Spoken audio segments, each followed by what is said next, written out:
Amém? Vamos seguir então, ainda na página 35, nós vamos ver que no sétimo selo, que seria Apocalipse 8 e 9, começa então o toque das trombetas. Então diz o toque das trombetas. O sétimo selo é composto dos julgamentos prefigurados nas 7 trombetas referentes, que se referem à natureza, à terra, o mar, águas doces, corpos celestiais.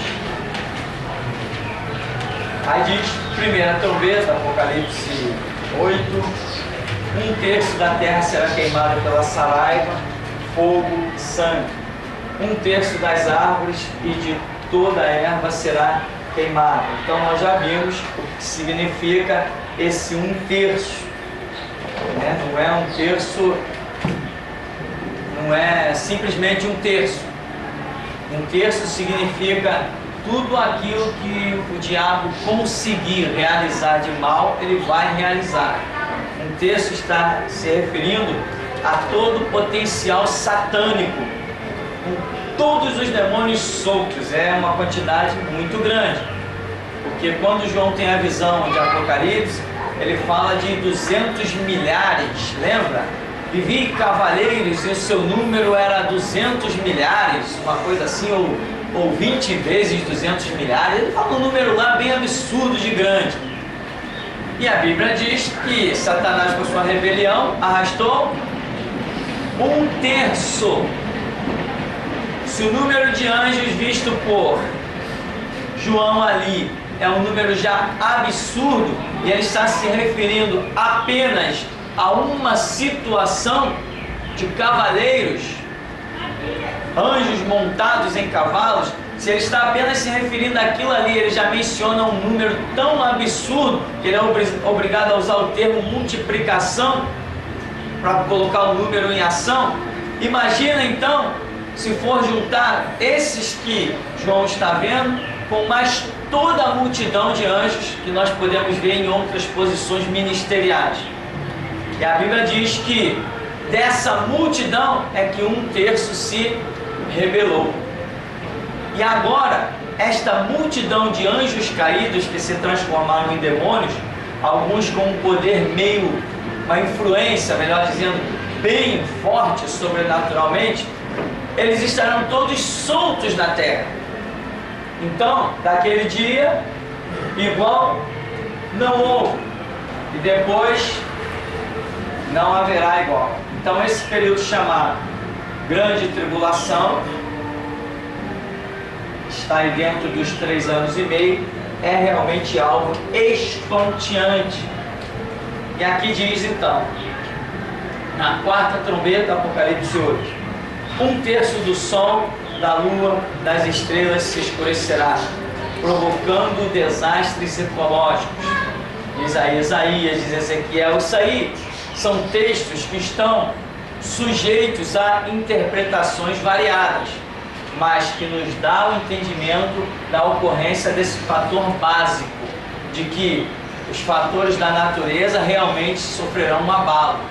E nós temos uma base bíblica para pensar assim.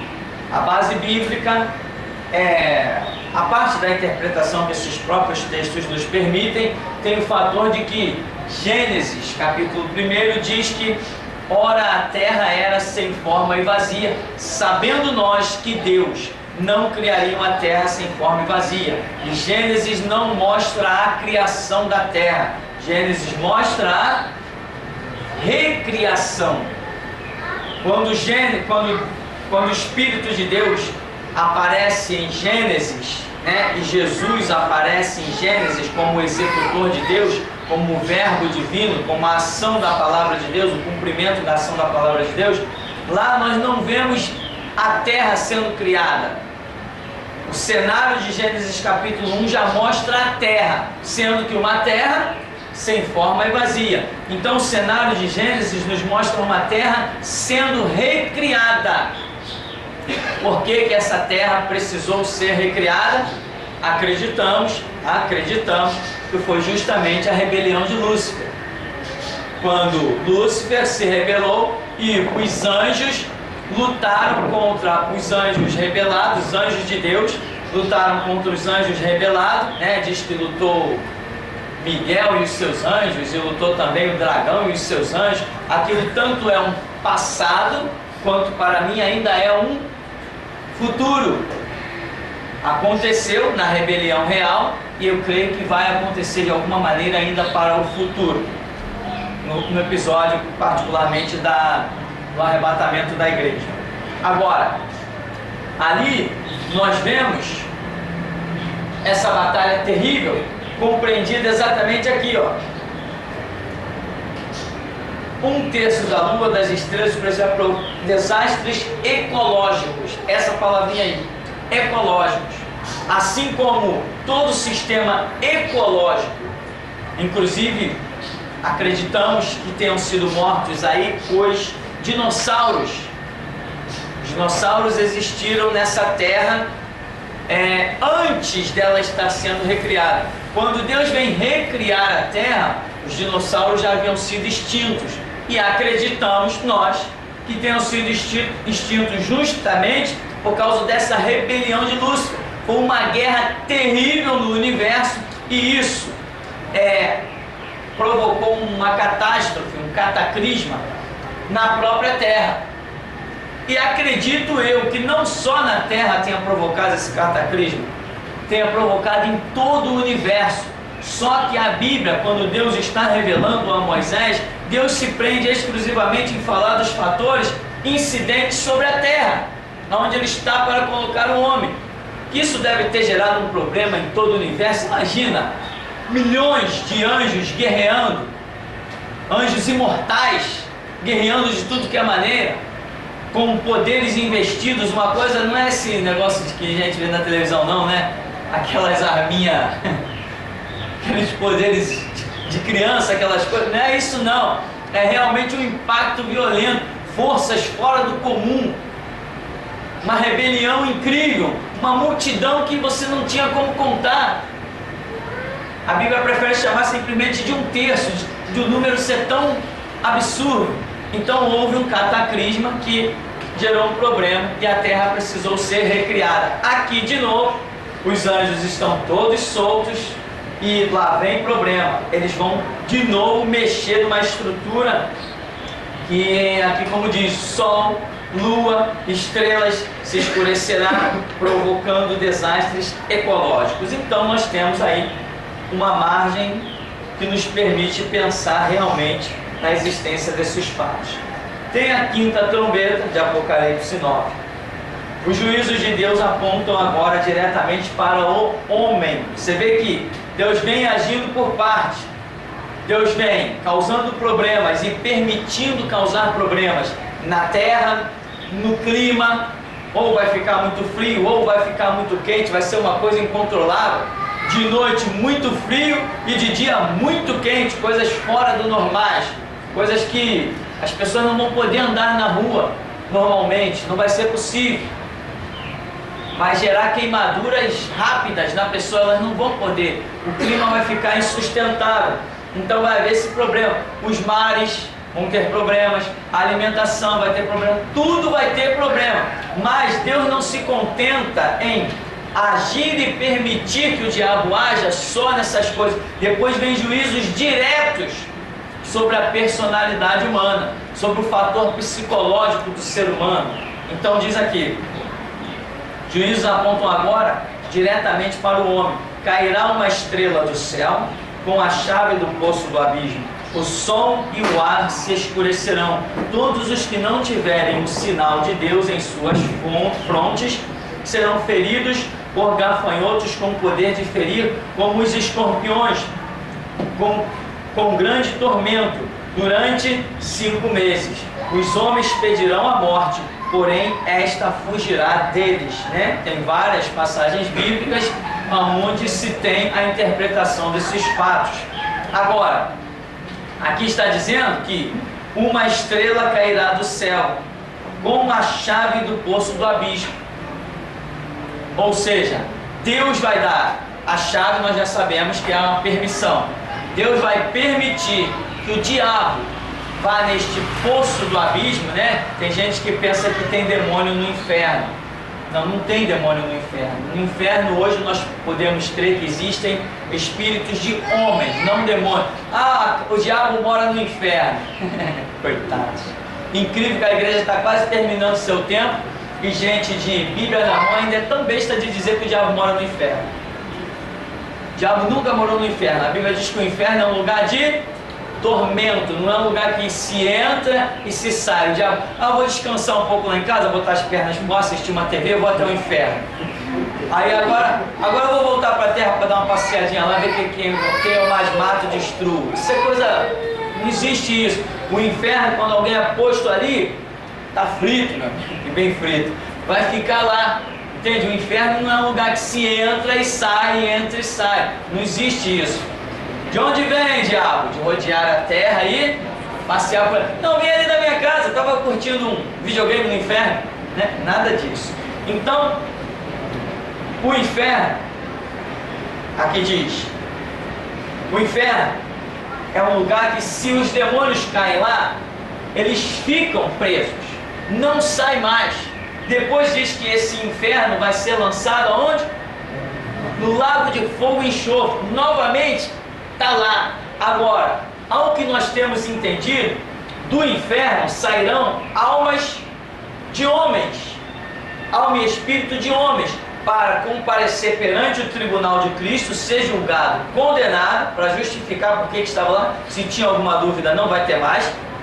E depois vão retornar para um local de condenação e, por final, o lago de fogo e enxofre, que a Bíblia chama de segunda morte. Então, no inferno, nós cremos que hoje está, baseados na parábola do rico e do Lázaro, no inferno não tem demônio, no inferno tem almas de homens, de demônios não. Agora, aqui está falando de um poço do abismo, aonde um anjo, né, um ser espiritual, tem uma chave que representa uma permissão ou uma autoridade que lhe é dada, e ele vai ao poço do abismo para libertar quem?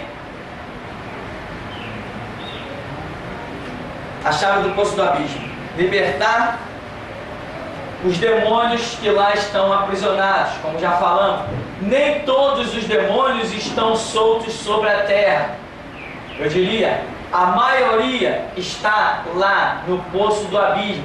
Deus os reservou em cadeias. Para quê? Para esta hora. Deus aprisionou esses demônios lá, já estão aprisionados, não temos noção de tempo em que eles estão aprisionados. Deus lhes permitirá sair num curto espaço de tempo. Eles vêm com toda a fúria, com toda a violência, querendo fazer em 3 anos o que não puderam fazer em uma eternidade. Vem com uma ira descomunal para atuar exclusivamente nesse período.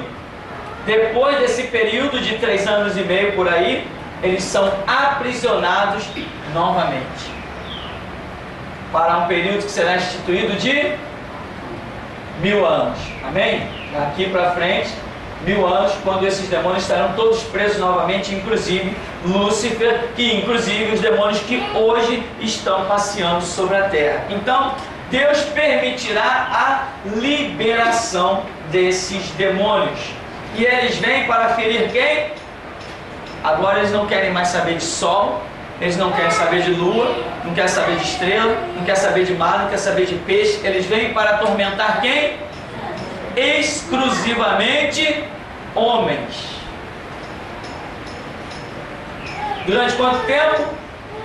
5 meses. O fato de aparecer meses aí dá a ideia de um tempo curto. O fato de aparecer o número 5 me faz pensar, como 5 significa livre-arbítrio, me faz entender que ainda nesse período os homens ainda terão a condição de reconhecer certo e errado, céu e inferno ainda terão direito à sua escolha. Por quê? Porque o 5 aparece aí. E isso ainda me é confirmado naquela visão que o anjo entrega para João. Esses aí são os de vestes brancas salpicadas de sangue, são os que vieram da grande tribulação. Então, em todo tempo, por mais difícil que seja se conquistar uma salvação, em todo tempo, de alguma maneira, Deus está concedendo oportunidade. Claro, não vai comparar uma oportunidade hoje com uma oportunidade lá. A coisa lá é muito séria. Não é multidão, não. A visão diz assim: quem são esses aí? João não diz assim: quem é essa multidão de vestes brancas salpicadas de sangue? Não, quem são esses aí? Da ideia de um númerozinho reduzido. Na nossa sequência, sexta trombeta, 1/3 da humanidade morrerá pelo fogo, fumo, enxofre. Esta calamidade cairá sobre aqueles que não conhecem a Deus. A ira divina se desdobrará com um propósito específico de chamar os homens ao arrependimento. Sétima trombeta. A sétima trombeta consiste de 7 flagelos mais intensos que serão lançados em decorrência da ira de Deus contra a besta e seus súditos. Estes 7 flagelos consumam a ira de Deus. Quando a Bíblia fala de 1/3, refere-se à permissão dada por Deus para que todas as forças do mal tenham liberdade de ação. No Apocalipse 12, você entenderá isso. Para nós concluirmos aqui, nesse final de período, apesar de muitos me acusarem de antissemita, não é verdade, mas pouco me importa, não estou nem aí, porque acusaram Jesus de destruir o templo e o reerguer em 3 dias. Estou nem aí, pode me acusar. Aqui tem um período que nós vamos concluir, chamado Guerra do Armagedon. Nesse período finalzinho da grande tribulação cá, haverá essa guerra chamada Armagedon. Armagedon é um vale que fica entre o Mar da Galileia e a Cordilheira do Carmelo. Haverá uma guerra ali naquela área e nós chamamos aquela guerra de Guerra do Armagedon. A palavra dá a ideia de coisas nucleares, etc. Para nós que não conhecemos o idioma, dá essa ideia, mas não está necessariamente ligada a isso. Então, em que consiste esta Guerra do Armagedon? Conforme diz o profeta Zacarias, diz que todas as nações marcharão contra Israel. Eu farei com que todos marchem contra ti e saibam que eu te amo. Então, nesse período, logicamente, depois de Israel passar por horrores fora do comum, como a Bíblia mostra, crianças sendo espedaçadas na cidade, mulheres forçadas, casas incendiadas, está escrito lá no profeta Zacarias, horrores fora do comum, mas um remanescente, um resto de Israel vai clamar. Quando eles clamarem pelo Messias, não o Messias só do entendimento deles, não, porque esse até hoje não funcionou, porque Deus não aceita culto irracional. Mas até lá, nós, voz da restauração, já estaremos influenciando a nação judaica poderosamente, ainda mais que a mídia está me ajudando. A mídia, jornais, denúncias anônimas, processos em delegacia, ela está me ajudando porque ela está me acusando de antissemita. Isso vai despertar a atenção do judeu. Quando o judeu for para o site, for para os meus trabalhos para ver a que ponto eu sou um antissemita, ele vai se deparar justamente com o contrário. Deus escreve certo com linhas tortas, né? Ele vai se deparar justamente com o contrário. Ele vai dizer assim: o cara não é antissemita, não. Aí ele vai se deparar com a minha interpretação das profecias de Apocalipse, que para eles é apenas um Pentateuco debaixo do braço. Então nós, voz da restauração, estaremos acordando os judeus. Eles, inclusive teve algumas visões A Dayana viu uma judia aqui dentro da igreja, depois parece que viu uma judia ali no canto, esperando alguma coisa sair do púlpito. O Alessandro teve um sonho onde ele viu 3 judeus em faixas etárias diferentes aqui dentro da igreja, um mais velho, um menos velho e um mais novo. Quem mais teve sonho com judeu aí? Ninguém? Teve sonho com judeu também? Ou seja, Deus já está mostrando que esse contato do ministério, a voz da restauração, já está chegando aos judeus. É um trabalho que Deus não pode contar com qualquer um, irmão. Por isso que aqui eu digo, para você dar continuidade a esse trabalho, eu digo, irmão, coma a Bíblia. Como é que tu vai montar um trabalho para os judeus? E o judeu, que é aquele camarada obstinado, ou raçazinho obstinado, são judeus. A Bíblia diz, povo de dura cerviz e obstinado de coração. Esta é a declaração clássica que Isaías, Ezequiel e outros têm a respeito do seu próprio povo. Obstinados de coração. Você acha que eles vão pegar uma mídia, um trabalho escrito, sem pés, sem cabeça, sem fundamento e vão dar crédito? O Espírito Santo vai trabalhar em cima de qualquer coisa? Não. Então nós temos que conhecer a Bíblia, escrever com propriedade, montar vídeos com propriedade, para que quando o judeu assistir, tiver o contato, o Espírito Santo possa realmente trabalhar e mexer no profundo com ele. Não é um trabalhinho qualquer, tem que ser uma coisa séria, bem montada, fundamentada em profecias do Antigo Testamento, do Novo Testamento, é direção do Espírito Santo. Então, nós vamos deixar uma herança gloriosa para os judeus, eles que deveriam ter deixado para a gente, mas nós vamos deixar para eles, porque os últimos serão os primeiros, né? E então o resto dos judeus que sobrar dessa batalha vai lembrar do Messias, de um Cristo que nós, voz da restauração, deixamos de herança para eles.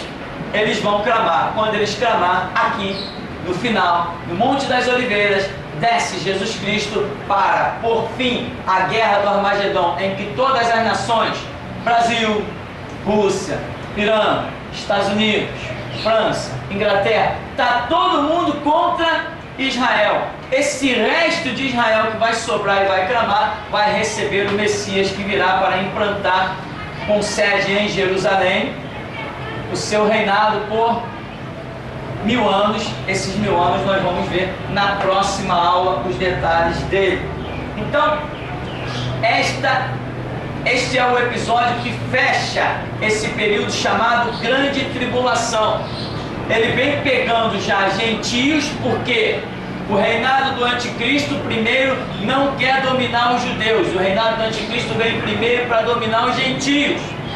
Ele faz aliança com os judeus. Então o anticristo vem ao cenário com uma aliança com os judeus. Enquanto o anticristo está dominando os judeus com essa aliança, ele não está esquentando com os judeus.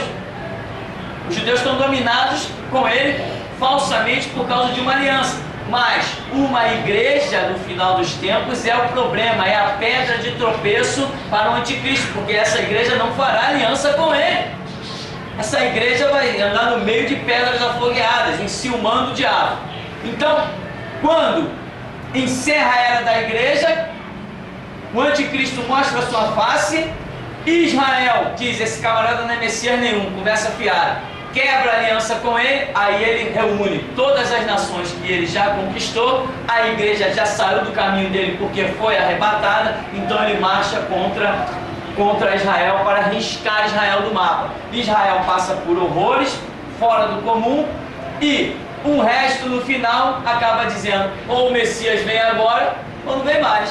E clamam, e o Messias vem, mas eles vão clamar ao Messias correto. Outro detalhe é que judeus já estão querendo construir o templo, estão preparando as talhas, aqueles negócios que eles colocavam, os rituais, esse monte de coisa, as mesas, os candeeiros, estão montando tudo para preparar o cenário, porque dizem os judeus, este milênio é o milênio do retorno do Messias, ou melhor, é o milênio da vinda do Messias, dizem eles. Eles estão certos. Só que eles não sabem que esse Messias já veio e que agora é o seu retorno. Porém, eles estão certos.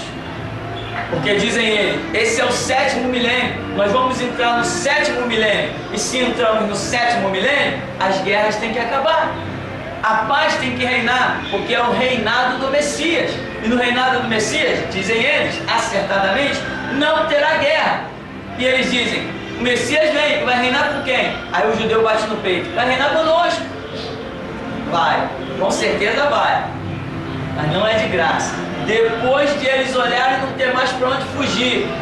Depois que eles olharem Jerusalém e verem uma estrada de sangue, uma estrada de cadáveres, cabeça para tudo que é lado, braço para outro, quando eles olharem e verem Jerusalém assim, aí sim, o Messias virá depois deles clamarem que é certo.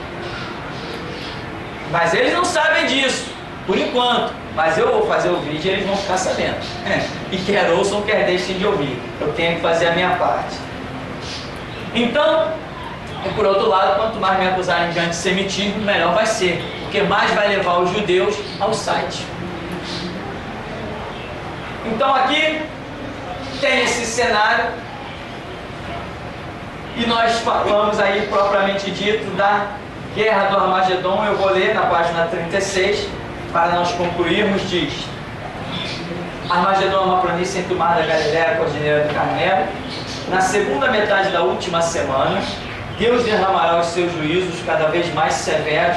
Esses juízos virão porque os homens rejeitaram a verdade a ponto de acreditar no engano de injustiça propagado pelo anticristo, o que resultará em sua condenação. O que se mantém rebelde contra o Filho, sobre ele permanece a ira de Deus. Em várias passagens bíblicas, mesmo depois que se iniciarem os terríveis juízos de Deus, os homens não se arrependerão, porém blasfemarão do nome de Deus. Mostra aí Apocalipse. No fim deste período, nações se levantarão contra Israel. Jerusalém será cercada pelos exércitos das nações aliadas, sob o domínio do anticristo. Aí os textos de Zacarias, Apocalipse. Quando Israel não dispuser mais de nenhum meio de resistência, parecendo que será destruído, nesse momento invocarão o nome do Senhor, pedindo socorro. Zacarias 12, Isaías 64. O Senhor então se manifestará do céu, vindo como seu libertador e executando juízo contra seus inimigos. Ezequiel, Zacarias, várias passagens bíblicas aí. Cristo pelejará por Israel, dando-lhe vitória. Implantará seu glorioso governo de 1000 anos de paz sobre a terra. Aí de novo os textos de Zacarias, que é o profeta que fala muito especificamente, parece que ele está vendo as cenas, logicamente, sobre essa questão do final dos tempos relacionado à nação de Israel. Então, esta é a história. Todos esses detalhes estão compreendidos aqui dentro, nessa última semana, na parte final do reinado do anticristo. Um período chamado Grande Tribulação. Grande Tribulação, tanto para gentios quanto para Israel. Israel não pode clamar simplesmente ao Deus de Moisés: Senhor, estamos em apuro, ó Deus de Moisés, vem nos socorrer. Ele não virá. Só esse não pode. Tem que haver um reconhecimento, nem que seja momentâneo, do sangue de Cristo, para que esse verdadeiro se manifeste. Aquele ladrão lá na cruz, né? Senhor, lembra-te de mim quando entrares no teu reino. Houve um reconhecimento: hoje mesmo tu estarás comigo no paraíso. Você acha que Israel vem negando, depois clama um Messias qualquer: nosso Messias, vem aí, assim de graça? E ele vem? Não. Nós vamos provocá-los a ira. Lembra que a Bíblia diz: eu vos provocarei a ira com um povo que não era povo? Lembra que a profecia diz isso? Nós vamos provocar a ira a Israel, mas vamos deixar para eles a herança de escape. Como que nós vamos deixar na internet para os judeus um remanescente será salvo aqui? E Deus cumprirá o seu propósito, implantando o seu reino com sede em Jerusalém e reinando com Israel por 1000 anos. Mas não só com Israel, nós também voltaremos nisso aí. Quem viver, verá. Amém? Ficamos por aqui então? Então nós vamos estar encerrando em nome de Jesus.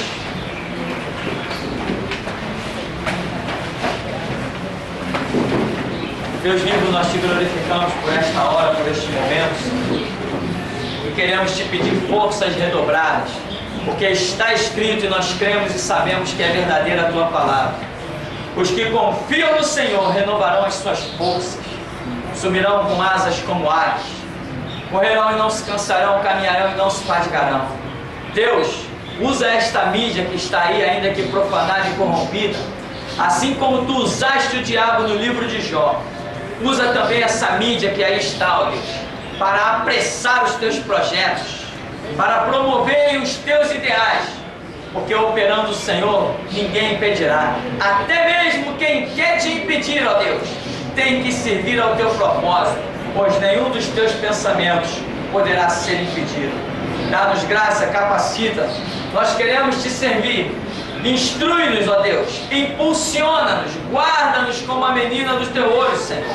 Guarda-nos como ovelha na palma da tua mão, porque para nós o viver é Cristo e morrer é lucro. E o que nós queremos é ser obreiros aprovados, que não tem do que se envergonhar e que maneja bem a tua palavra para a honra e glória do teu santo nome. Capacita-nos e recebe a nossa gratidão por esta manhã, em nome de Jesus. Amém. Amém. Vamos em paz em nome de Jesus.